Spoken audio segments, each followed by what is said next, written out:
Şamaxı Rəsədxanasının hesablamlarına əsasən bu ilki Qurban Bayramı Hicr qəməri təqvimi ilə Sülhçü ayının 10-na, miladi tarixlə 6 iyuna təsadüf edir.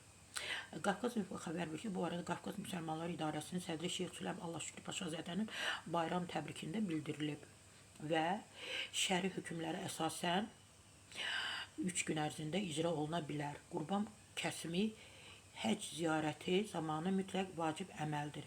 Həcc xaricində olan müsəlmanların qurban kəsib ehtiyacı olanlara paylamaq niyyəti isə müstəbəh və savabdır. Deyirəm ki, biz burada qurbanlarımızı kəsmirik.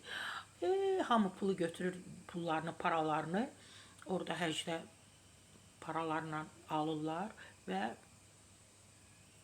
qurban kəsirlər. O qurban ətləri nə olur?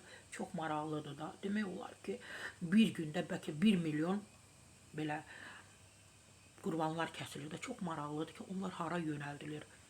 Mənim üçün çox maraqlıdır. Qurban bayram namazları ölkəmizin bütün mərkəzi məscidlərində qeyd ediləcək. O cümlədən Bakının Əjdər bəy məscidinə bayram namazı saat 8-də, yəni 8:00-da, Təzəbir məscidində 9:00-da qılınacaq. Təbrikdə qeyd olunub. Yəni Allahşükür Paşazadə deyib, xatırladır ki, Qurban bayramı bayramla bağlı, yəni bayram namazı bu saatlarda qılınacaq. Allahşükür Paşazadədən gəlib.